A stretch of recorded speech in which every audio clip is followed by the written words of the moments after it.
Hey guys, welcome to my channel. আশা করি তোমরা সবাই খুব ভালো আছো এবং আমিও খুব ভালো আছি। আজকে শুভ জন্মাষ্টমীর দিন। আমি এখন সকালবেলা ঘুম থেকে উঠে আগে চাটা খেয়ে নিলাম, কারণ চা ছাড়া আমার সকাল শুরুই হয় না। তো স্নান করে এবার রেডি হয়ে পুজোতে বসবো। তো পুজোতে বসার আগে আমি দেখে নিলাম যে কী কী মিষ্টি মা এনেছে সকালবেলা।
তো ফাইনালি আমার পুজো দেওয়া কমপ্লিট হলো। এবার পুজোর পর সবাই মিলে এবার প্রসাদ খাওয়া হবে। এটা কি বলো তো, এটা তাল। আর এই সময়টা তালের বড়া খেতে খুব ভালো লাগে। তো ফার্স্টের দিন অনেকগুলো তাল আনা হয়েছিল, তো সেগুলো নষ্ট হয়ে গেছিলো। তো দিদুন অনেক ভালো ভালো দেখে তাল এনেছে, এনেই আর কি শুরু করে দিয়েছে। দিদা এখানে বলছিল যে আমার ভিডিও করিস না করিস না, আমি তো করবোই ভিডিও, কিছু করার নেই। তো বেশ ভালো গন্ধ বেরোচ্ছে পুরো ঘর তালের বড়ার গন্ধে, মানে আমি লোভ সামলাতেই পারছি না দেখে। আর এই দেখো আমার জন্য আলাদা করে দিদুন দিয়ে দিচ্ছে, এটা কিন্তু আমি সারাদিন ধরে খাবো বসে বসে। তো আমি 12টার সময় এখন এই সাদা রুটি আর আলুর যে ঝোল এটা খাচ্ছি 12টার সময় দুপুর। ঠিক আছে, পুজো টুজো দিয়ে কমপ্লিট করে সব কিছু করে খাচ্ছিলাম। তো তারপর আমার যেহেতু এক্সাম ছিল বলে কয়েকটা জেরক্স করিয়ে এনেছিলাম, আরও অনেকগুলো বাকি এখনও করতে হবে। পড়ছি আর চা খাচ্ছি, আর দেখো পাশে দেখো সাইডে তালের বড়া থাকবেই। আমার তালের বড়া সারাদিন ওই ঘুরতে ফিরতে খেতেই হয়।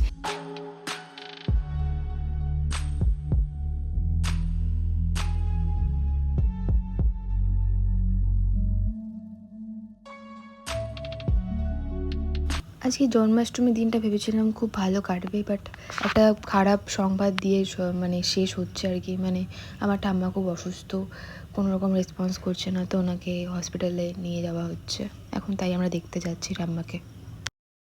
তো ফাইনালি আমরা হসপিটালে পৌঁছে গেছিলাম, দেখলাম ঠাম্মা এখন ঠিকই আছে, রেসপন্স করছে। যেটা ভয় ছিল যে সকাল থেকে রেসপন্স করছিল না, তো সবাই খুব টেনশানে পড়ে গেছিলাম। তো এখন দেখছি রেসপন্স করছে, এখন অ্যাডমিট করানো হয়েছে, নিয়ে গেছে, টেস্ট করানো হবে, তারপর কি হয় জানি না। আশা করি তাড়াতাড়ি ঠাম্মা সুস্থ হয়ে বাড়ি ফিরুক, এটাই চাই। সবাই বাইরে দাঁড়িয়ে ওয়েট করছিল, আর আমি আমার বোন গাড়িতে বসেছিলাম। আর ওর এত খিদে পেয়েছে বলে আইসক্রিম আনা হয়েছে রাতের বেলা, কিছু ছিল না, দোকান সব বন্ধ হয়ে গেছিলো। তো এখন আমরা সব দেখে দেখে তারপর বেরিয়ে পড়লাম, কারণ কাল বোনের এক্সাম আছে।